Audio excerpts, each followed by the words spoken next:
بسم اللہ الرحمن الرحیم۔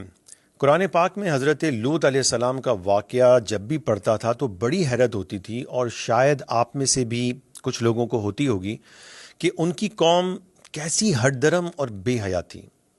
یہ وہ قوم تھی جس نے دنیا میں سب سے پہلے ہم جنس پرستی کا گندا کام شروع کیا تھا۔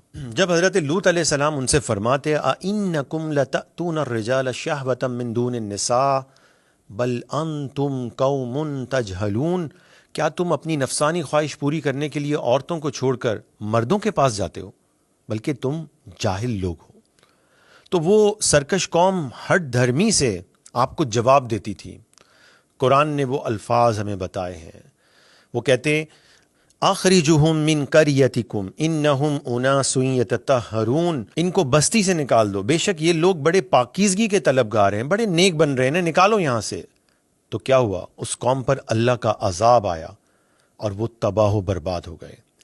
یہ واقعہ قرآن پاک میں ایک دو بار بیان نہیں ہوا، بلکہ حضرت لوط علیہ السلام اور آپ کی سرکش قوم کا واقعہ تقریباً 13 سورتوں کی 97 آیات میں بار بار بیان ہوا ہے۔ حیرت ہوتی تھی کہ اللہ تعالیٰ نے اتنی کثرت سے اسے دہرایا، تو کیا امت مسلمہ میں بھی یہ فتنہ آ سکتا ہے؟ اللہ کے نبی صلی اللہ علیہ وسلم نے بھی فرمایا کہ مجھے اپنی امت کے بارے میں سب سے زیادہ جس چیز کا خوف ہے وہ قوم لوط کے عمل یعنی ہم جنس پرستی کا ہے۔ آج جب دنیا کے حالات اور خاص طور پر پاکستان کے حالات کو دیکھتے ہیں تو اس نے یہ ثابت کر دیا ہے کہ یہ فتنہ اپنی پوری طاقت سے آ چکا ہے۔ آپ کو یہ سن کر حیرت ہوگی، جو قانون بیرونی مداخلت اور پاکستان میں موجود دجال کے شیطانی سیاستدانوں نے نافذ کیا تھا، یعنی ٹرانسجنڈر ایکٹ 2018، اسے 19 مئی 2023 کو وفاقی شرعی عدالت نے شریعت کے خلاف قرار دے دیا ہے۔ لیکن حیرت اس بات پر ہے کہ قوم لوط پاکستان میں نکل کر سامنے آ گئی ہے۔ قوم لوط کی طرح کے ہٹ دھرمی کے لوگ بھی یہاں سامنے آئے اور انہوں نے اس حرام قانون کو دوبارہ بحال کرنے کے لیے سپریم کورٹ میں اپیل دائر کر دی ہے۔ یہ قوم لوط والی ہٹ دھرمی نہیں ہے تو اور کیا ہے؟ یاد رکھیں، حضرت لوط علیہ السلام کی قوم کے ان تمام افراد پر بھی عذاب آیا تھا، جو اگرچہ یہ غلیظ کام نہیں کرتے تھے لیکن وہ ان کاموں کو برا بھی نہیں سمجھتے تھے اور ان پر راضی رہتے تھے۔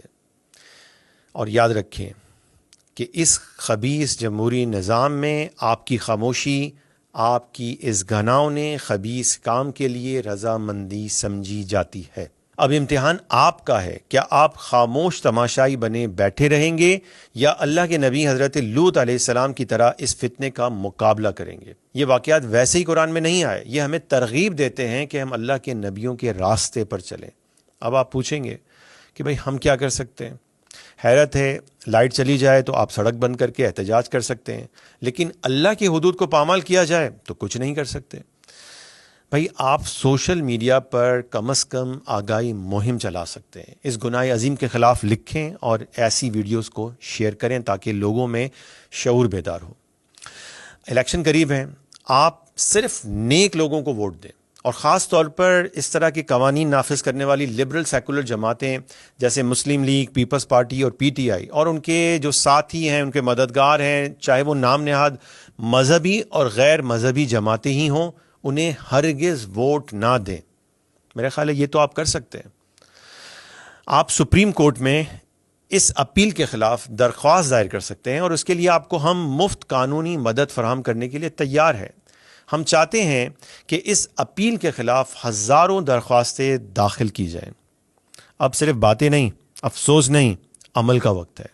تو میں گزارش کروں گا کہ تمام خواتین و حضرات آگے آئیں۔ آپ اس مقصد کے لیے ہم سے رابطہ کر سکتے ہیں۔ آئیے حضرت لوط علیہ السلام کی طرح انہی کے الفاظ میں ہم بھی اعلان کر دیں، انی لعملکم من القالین، بے شک میں تمہارے عمل سے بیزار ہونے والوں میں سے ہوں۔